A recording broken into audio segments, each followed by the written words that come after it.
Click the subscribe button, hit the bell icon to never miss another update. Imam Hassan tapped his younger brother's shoulder and raced down the empty streets of Medina. The hot sun was blazing down on the quiet city as the people were in their homes resting after the afternoon prayers. "Don't worry, I'll catch you this time," called out Imam Hussein as he ran as fast as he could.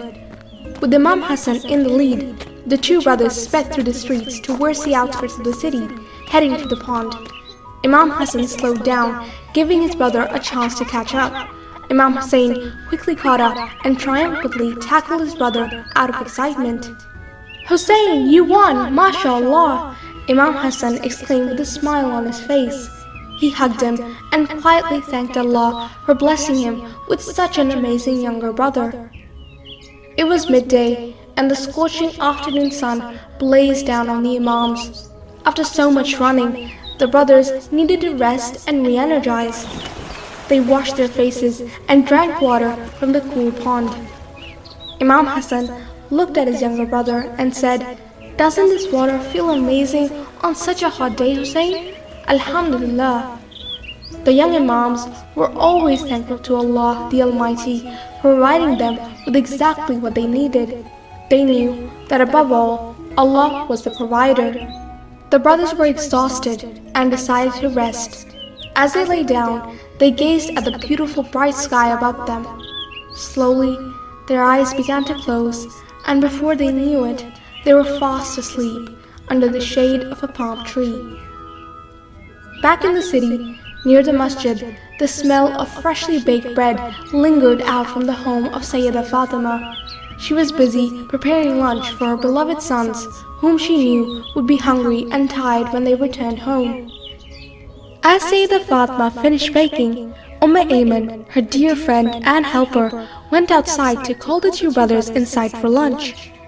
Ayman soon came back inside, but without the two Imams. "Ayman, you're alone. Where are the boys?" asked Sayyidah Fatima. "I'm not sure. I couldn't find them nearby." Ayman replied, "I'm sure they will be home shortly, inshallah.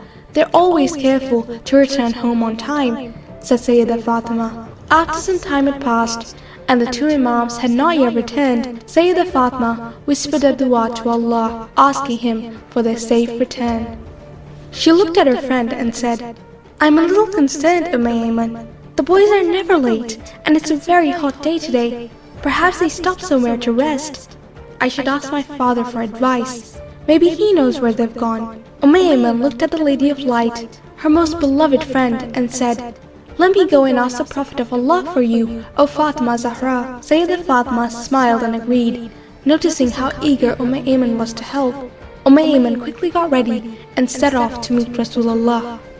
Ayman found the Prophet of Allah with his companions near the masjid. She hurried over to him and said, "Salamun alaykum wa Rasulullah. Your grandsons went out to play, but haven't returned home for lunch. Do you happen to know where they are?" Prophet Muhammad responded, "Wa alaykum salam, Amin. It is very unlike them to be late, especially if they know their mother is expecting them.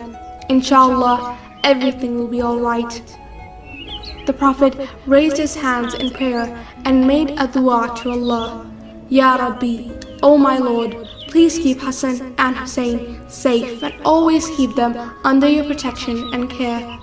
As soon as he finished the dua, the Prophet's face changed color as it usually did when he would receive a wahi or a revelation from Allah.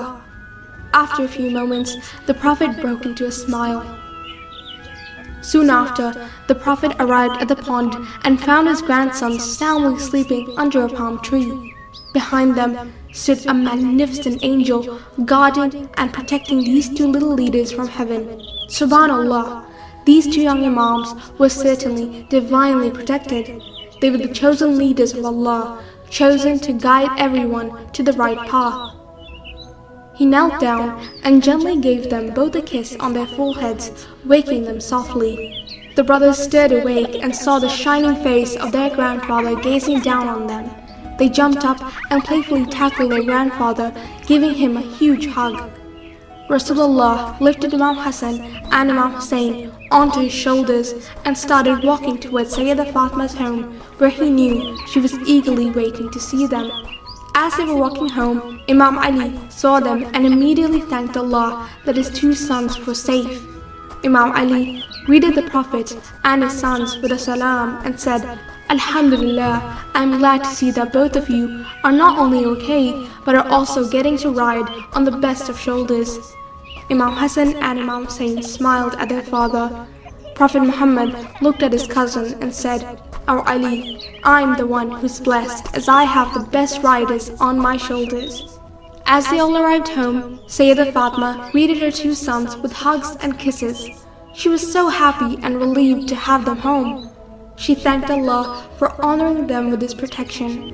Sayyidah Fatma served the fresh bread she had baked with some yogurt.